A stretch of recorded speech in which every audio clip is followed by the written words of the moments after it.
Far across the cold black sea of stars, a small blue and green world spun around its sun. Its name was Tellus Mira. The Vathara people had lived there for 10,000 years. They were a peaceful race with soft grey skin and large dark eyes. They sang to the ocean. They grew silver crops on floating farms. They had never built a single weapon, but now their world was dying. 2 moons hung in the sky above Telesar. For thousands of years, those moons had moved in a perfect dance. They pulled the tides gently, and the Vathari's ocean cities rose and fell with the soft pull of the water. But 6 months ago, the dance had broken. The Korak had come. The Korohigmani was a brutal empire that lived by taking. They had giant ships, sharp claws, and no mercy. They had found the Vase moons rich with rare metals, and so they had begun to dig. Their huge mining ships tore into the moons day and night. Pieces of rock and dust fell into space. The moons grew lighter.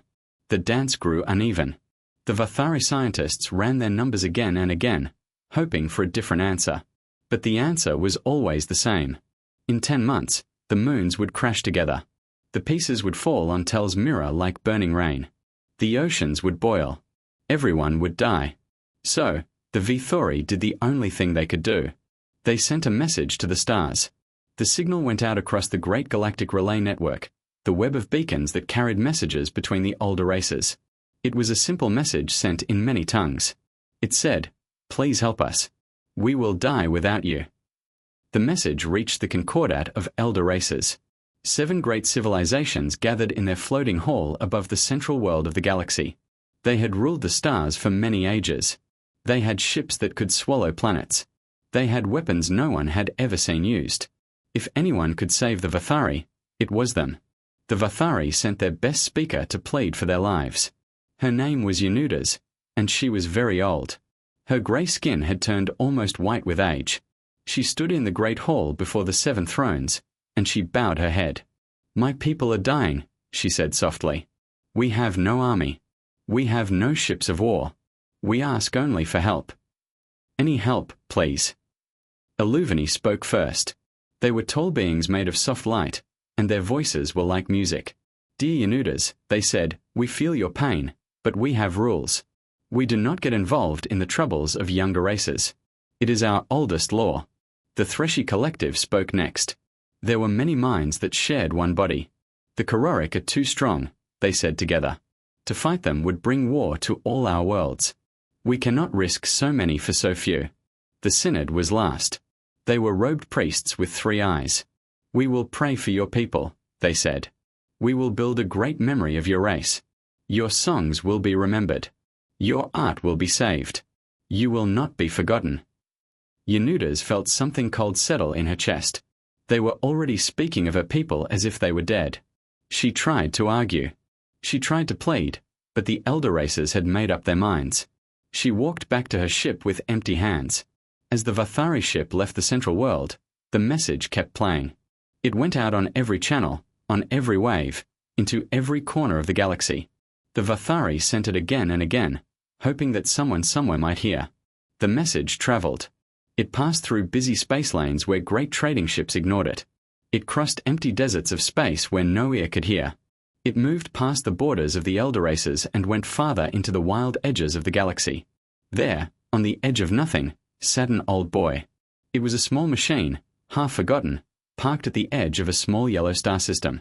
The older races had placed it there long ago to watch a young race they had marked as too dangerous, too loud, too strange. The boy was supposed to be turned off, but someone had forgotten. The boy caught the message, and then because no one had told it not to, the boy passed the message on. The message reached the 3rd planet of that small yellow star. It reached Earth. 3 weeks passed. On Telesar, the moons cracked further.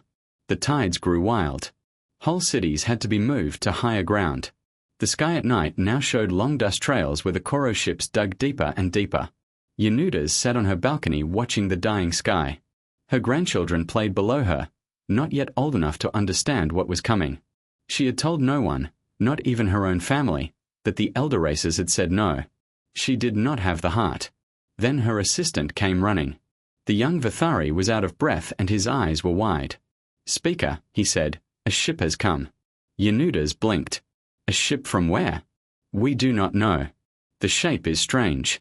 The metal is mixed. The engines are old. They are asking permission to land. Hope, that dangerous bird, fluttered in her old chest. She tried to push it down. Surely it was only a trader, lost or curious. But she rose anyway, and she went to the landing field. The ship that came down from the sky was the ugliest thing Yanudas had ever seen. It was patched together from many different parts. Its left side was a different color from its right side. One engine was much bigger than the other. It looked as if it should not fly at all, but it did fly and it landed gently. A door opened, a ramp came down, and out walked a creature Yanudas had never seen before. It stood on two legs. It had short hair on top of its head and pale brown skin. Its eyes were small and sharp. It wore a simple dark uniform with patches on the shoulders. Behind it came more of its kind, perhaps 10 in all. They looked tired and rough, but they walked tall. The leader, a female by the look of her, walked up to Yanudas. She placed one hand on her chest and bowed her head, an old gesture of respect that the Vathari knew well. "My name is Mara Vasquez," she said in clear Galactic standard. "I am the captain of the ship Perseverance. I come from a world called Earth." Yanudas had never heard of Earth. "Why have you come?" she asked. Mara Vasquez looked her in the eye. "Because you asked," she said simply. And no one else came. Far above them, hidden in the dark, the watchers from the elder races saw the human ship land. They began to laugh. They sent messages to one another full of jokes. They sent one ship. They said, "One small ugly ship to fight the Kororic." The little humans have no idea what they have done. They were right. The humans had no idea, but the humans were there. Mara Vasquez was 42 years old. She had grown up in a small town in the south of what used to be called Texas. Her grandmother had been a nurse during the last water war. Her grandfather had been a fisherman. Mara had joined the Earth Space Service at 19, and she had spent the next 23 years pushing humanity's small ships farther and farther into the dark. Now she stood on an alien world looking up at two cracked moons with the weight of 1 billion lives suddenly resting on her shoulders. She did not flinch. Yanudas led her to the great council chamber of the Vathari. It was a beautiful room made of pale blue stone with water flowing in narrow channels across the floor. The other Vathari elders gathered. They were full of questions. "How many ships do you have?" one elder asked. "1," said Mara. "For now, how many soldiers?" 12. "We are not soldiers. We are a rescue crew. But we know how to fight if we have to. How will 12 people and one ship save us from the Korak?" Mara was quiet for a moment. Then she said, "I do not know yet, but I know we are going to try and I know more of us are coming." She did not say what she was thinking. She did not say that her own people back on Earth had argued for 2 days about whether to come at all. She did not say that some governments had refused to send help. She did not say that her ship had been built from spare parts because no proper warship had been ready in time. She did not say that they had used personal money, donations, and favors to fuel her ship and feed her crew. She did not say any of it because none of it mattered. They are here now. While Mara spoke with the elders far away in the great Galactic Hall, the elder races were not laughing anymore. They were nervous. The Illuvini ambassador called Mara on a private channel. The tall light-being face appeared on Mara's wrist screen. "Captain Vasquez," the Illuvini said in its musical voice, "I beg you, leave this place. The Kororic will not allow this. They will tear your ship apart. They will kill you and your crew. Your death will mean nothing." Mara looked into the soft glowing face. "Maybe not," she said. "But our absence would mean less." She closed the channel. Dr. Idris Khan, the chief engineer of the Perseverance, had been studying the moon since the moment they arrived. He was a thin man with a quiet voice, and he had 3 different doctorates. He came to Mara's small office on the ship that night and laid out his charts. "The damage is bad," he said, "but it can be reversed. The moons are still mostly whole. If we can stop the mining, the moons will settle. Time will heal the orbits. The Vathari will live." "And to stop the mining?" Mara asked. Idris pointed to a red shape on the chart. 17 Kororic dreadnoughts, heavy guns, shields. "We cannot break with what we have. Their cruise number in the thousands. And we have 1 ship." Idris smiled. Just a small smile for now. 3 days later, the second human ship arrived. It was a fat round ship that looked like a swollen bug. It belonged to a private rescue company called Helios Aid. They had heard the call when Mara forwarded it back to Earth. They had brought medical supplies, water purifiers, and 3 doctors. The captain was a woman named Tani Okafor, who had been pulling people out of disasters for 20 years. She did not ask Mara what the plan was. She just asked where to put the supplies. On the 5th day, 2 more ships came. On the 7th day, 6 ships came at once. On the 10th day, Yenutaz walked out to the landing field and stopped because she could not count them all. There were ships from Earth's biggest space companies. There were ships from religious groups sent by a humanitarian order whose members believed all life was sacred. There was an old admiral's personal yacht which had been refitted with guns paid for from his own savings. There was a university ship full of scientists who had argued their way onto the mission. There were small civilian ships piloted by people who had simply heard about the Vathari online and decided to come. Yenudas turned to Mara, who stood beside her. The old VTH's eyes were wet. "Who sent all of them?" she whispered. Mara watched as another ship dropped out of the sky. "Nobody," she said. "They sent themselves." Yenudas tried to understand. "But who is in charge? Who commands this fleet?" Mara thought about it. "I guess I am sort of because I came first. But really, no one is in charge. We will figure it out together." "This is madness," Yenudas said. But she was smiling now. Beautiful madness. That night, the human captains met aboard the Perseverance. They were a strange group. There were soldiers and scientists, priests and pilots, business owners and grandmothers. Some had never met before. Some did not even speak the same language without their translators. Mara stood up. "Friends," she said, "we have a problem. 17 Koro dreadnoughts. We cannot fight them straight on. We need to be smarter." Dr. Idris Cohn stepped forward. "I have been thinking," he said. "The moons are damaged. The gravity is unstable. I think we can use that. The Kororic cannot. Their flight systems depend on smooth gravity. Ours can be set by hand." A retired submarine captain named Henrik Olsen spoke up. "In deep water, we used to play games with sound and shadow. 3 dimensions, up, down, sideways. The Kororic fly in flat lines. We can dance around them." A young woman from a tech company added, "My team can write a code that randomizes our flight paths. The Kororic's targeting AI will not be able to predict us because we will not even know what we are doing until we do it." They talked all night. They argued. They drew on screens. They drew on napkins. They drew on the floor. By morning, they had a plan. It was a strange plan. It was full of holes. It depended on 100 small things going right. It was the kind of plan that no proper military commander would ever approve. Mara loved it. 3 days later, the Koro finally noticed. A fleet of 3 dreadnoughts broke off from the mining operation and turned toward Telasa. The Koro commander broadcast a message to the human fleet. His voice was deep and full of teeth. "Primitive creatures," he said. "You will lower your shields. You will surrender your ships. You will be taken as slaves and your race will be marked for harvest. This is the only mercy we offer. Refuse and you die today." Mara opened a channel back to him. She did not raise a voice. She did not make threats. She just said no. And then she closed the channel and she gave the order to fight. The first Korak dreadnought died in a way no Korak ship had ever died before. It came in fast and proud, expecting the human ships to scatter or beg. Instead, the human ships did something strange. They split into 3 groups. 2 groups flew up. 1 group flew down. They moved at different speeds and different angles, and the dreadnought's targeting computer could not find a clean lock on any of them. Dr. Idris Khan, working from a small science ship, fired 3 small probes into the cracked surface of the upper moon. The probes were not weapons. They were gravity sensors repurposed. When they hit the moon, they created a small ripple in the unstable gravity field. The ripple grew. It traveled outward in waves. The Koro dreadnought, used to clean smooth space, flew right into the wave. Its engines stuttered. Its shields flickered for just a half-second. That half-second was enough. Henrik Olsen, the old submarine captain, had been waiting for it.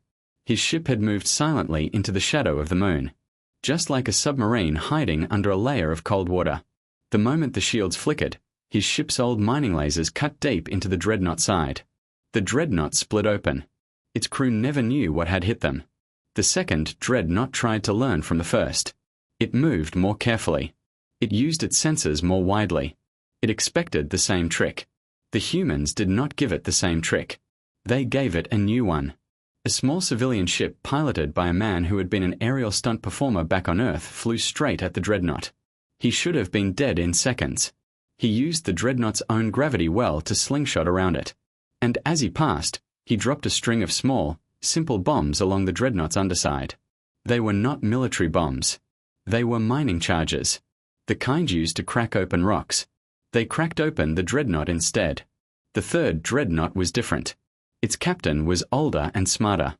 He saw what was happening and he turned to flee. He needed to warn the rest of the Korak fleet. He needed to tell them that these humans were not what they seemed. He never got the chance. The third dreadnought met a small plain ship marked with the symbol of the Order of St. Francis, a religious humanitarian group from Earth. The ship was unarmed. It carried only food and medicine. Its pilot was a quiet man named Brother Thomas, who had spent 10 years feeding refugees on broken worlds. Brother Thomas had done the math. His ship, fully loaded, traveling at full speed, would do as much damage as a small missile. He had calculated that his death would save at least 800 million very lives. He had decided that was a fair trade. He flew his ship straight into the dreadnought's engine core. There was no warning. There was no last speech, just a quiet prayer. And then a great white light. The third dreadnought was gone. So was Brother Thomas. On Telesar, the Vathari watched the battle on their screens. They watched ships smaller than a Korak fighter take down ships the size of cities. They watched humans risk their lives and lose their lives for people they had never met. Yanudas wept openly. So did her grandchildren. So did billions of Athri across the planet. In the great hall of the elder races, the 7 thrones were silent. The Illuvini were the first to speak. We did not know, they whispered. We did not know. The Threshi collective tried to argue. This is a trick. The humans got lucky. The Korak will return with more ships. The humans will be crushed perhaps, said the Illuvini. But did you see them? Did you see how they fought? Did you see the small ship that flew into the dreadnought? Foolish, said the Threshi. Brave, said Ilvani. There is a difference. Back on Tel's mirror, the human fleet was celebrating, but only quietly. They had lost 3 ships in the battle. Brother Thomas was not the only one who had not come home. They held a small ceremony for the dead on the deck of Mara's ship with all the captains gathered. Yanas asked if she could speak. The humans made room for her. My people have a song, she said in her soft voice. It is sung when a friend has gone into the deep water. May I sing it for your dead? Mara nodded and Yanuda sang. Her voice was high and clear. The humans did not understand the words, but they understood the meaning.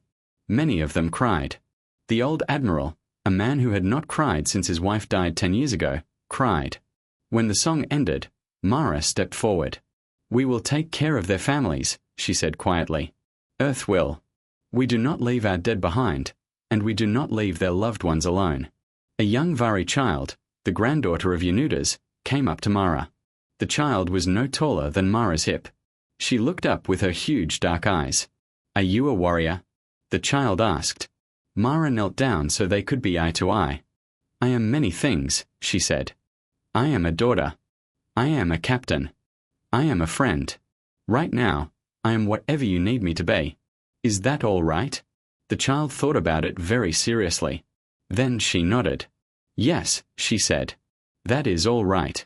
She wrapped her small grey arms around Mara's neck. Far away on the Koro home world, a great rage was building. The Korak warlord, who had ruled his people with an iron claw for 40 years, sat on his black throne and listened to the report. 3 dreadnoughts lost, to primitives, to creatures the Galactic records had not even bothered to map properly. He stood up slowly. He looked out across his great hall at his generals and his nobles. They waited for his command the way they had waited 1,000 times before. Bring me my fleet, he said. All of it. Every ship, every soldier, lord, his second-in-command said carefully. These are humans.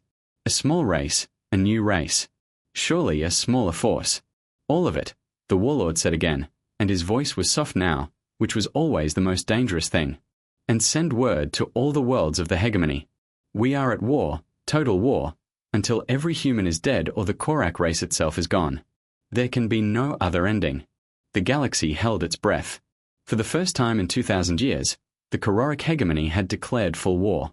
On a planet they could not find on most maps. 8 billion humans were about to find out. The news reached Earth on a Tuesday morning. The message came through every channel at once. Every screen lit up. Every radio crackled. People in shops, in schools, in fields, in kitchens, all stopped to listen. The Korra hegemony, an empire most humans had only just heard of, had declared total war on humanity. The elder races, watching from their great hall, expected one of three things. They expected panic. They expected fighting between Earth's many countries, or they expected surrender. They got none of those things. Instead, the humans did something the elder races had never seen any species do. They agreed. Within a single day, the leaders of every major country on Earth held an emergency meeting. They had spent the last 100 years arguing over almost everything. Borders, money, water, religion, history. They argued about which side of the road to drive on. They argued about how to spell words. They argued so much and so often that the elder races had marked humanity as too divided to ever unite. But on that day, they did not argue. They looked at each other across the long table and saw the same thing in every face. 8 billion lives. A whole species is threatened. Strangers far away who had asked for help and humans who had answered. The Korak had made it personal. Every nation pledged its ships. Every nation pledged its people. Every nation pledged its money. Old enemies shook hands across the table. Young leaders who had been raised to hate each other found themselves working together for the first time in their lives. Within a week, Earth had a war fleet. It was perhaps the strangest war fleet ever assembled. There were proper warships, of course, but there were also cargo haulers fitted with new guns. There were old space stations cut loose from their moorings and pushed forward like floating fortresses. There were thousands of small, fast ships built in factories that had only the week before been making washing machines and toys. And there were the people. Oh, the people. Volunteers came from every corner of the planet. Some were soldiers. Many were not. There were truck drivers and surgeons and teachers and chefs. There were teenagers and grandparents. They did not all want to fight, but they all wanted to help. And humanity had a long, long history of finding work for anyone willing to do it. Within a month, Earth's fleet had reached Telesar. The Korak met them in space. What happened next was studied for 1,000 years afterward by every military school in the galaxy. The Korak had numbers. They had bigger ships. They had longer experience of war. By every measure that mattered to the elder races, the Korak should have won easily. They did not win. They did not even come close. Because the Korak did not understand what they were fighting. The Korak fought wars by old fixed rules. Their ships flew in straight lines. Their tactics were drawn from a great book of war that had not been changed in 500 years. Their AI predicted enemy moves based on patterns from past battles. The humans had no patterns. Human ships moved in shapes that made no sense. They would charge forward, then suddenly stop, then go sideways, then spin in a way that no proper warship should ever spin. The Korak's prediction AI ran calculation after calculation, and every calculation came back wrong because the humans themselves did not know what they were going to do until they did it. Worse, the humans changed their ships in the middle of battle. A hatch would open. A welder would crawl out, even as the ship was under fire. 5 minutes later, the ship would have a new gun or a new shield or a new engine that should not have worked. Captured human soldiers were the worst of all. The Kororic had built strong prisons, and they had centuries of experience holding alien prisoners. The humans broke out within days. Some of them broke out only to break into other prisons just to free Vathari hostages who had been taken in the early raids. One human prisoner, a thin scientist named Dr. Anna Patel, escaped 3 different prison ships before the Korak gave up and just put her on a small lifeboat back toward the Earth fleet with a polite note asking her not to come back. The Illuvini ambassador watching from far away asked the Cunard a question. What kind of race fights wars by making it up as they go? The priest looked at the screen for a long time before he answered. The kind we should have made friends with, he said quietly. Long ago, back on Tellus Mira, something else was happening. The Vathari were changing. They had been a peaceful people for 10,000 years. They had no warriors. They had no soldiers. But they had watched the humans come for them. And they had watched the humans bleed for them. and something inside them began to wake up. Yanudas, the old speaker, called her people together. She did not ask them to take up weapons. She knew her people could not fight the Korak with strength, but she asked them to fight in the way the humans had taught them, with their minds, with their hearts, with everything they had. And so the Vathari fought, not with guns, but with knowledge. They knew their oceans. They knew their moons. They knew how gravity moved in the deep places. They shared all of this with the humans, and together they planned attacks that no Korak commander could ever predict because no Kor commander had ever lived in those oceans. Vathari technicians slipped onto Korak ships disguised as service workers. They cut wires. They jammed signals. They left small gifts that exploded later.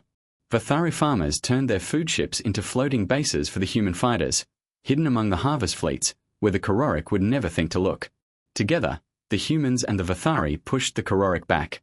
Slowly at first, then faster. The mining stopped. The moons began to settle. The dance, that ancient dance of two moons around a blue world, began very slowly to find its rhythm again. But the Korak warlord was not finished. On the 84th day of the war, the human fleet pushed deep into Korak space. They were trying to break the warlord's command ships to end the war fast and save more lives. Mara Vasquez led the charge. Her old patched-together Perseverance now repaired and upgraded, but still ugly, still strange, still the same ship that had landed on Telasa. On that first day, the Korak had set a trap. 6 dreadnoughts hidden in the dust of a dead moon came up at once.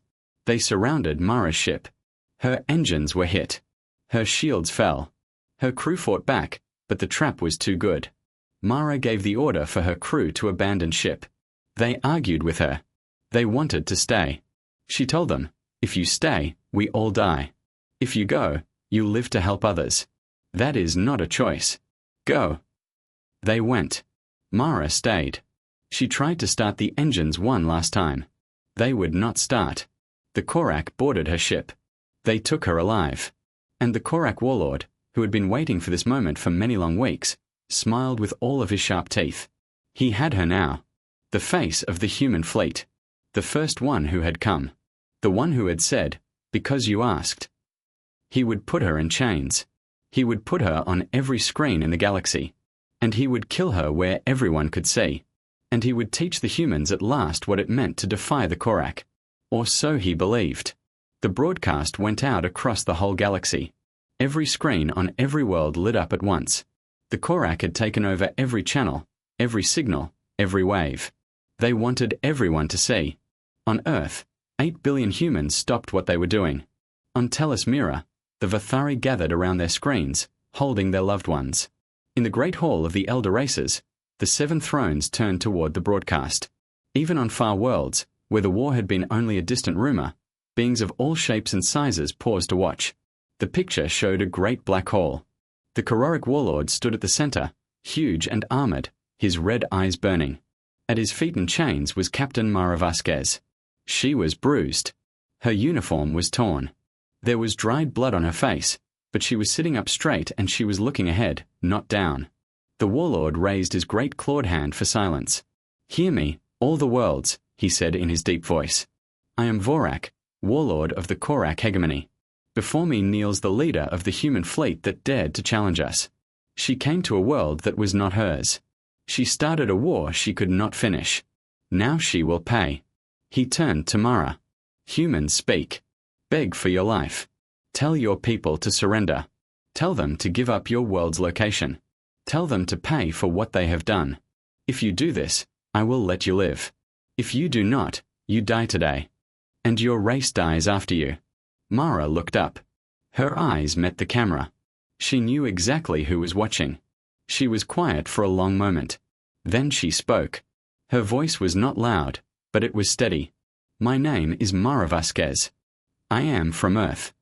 I came to tell us about Mira because someone asked for help and no one else would come.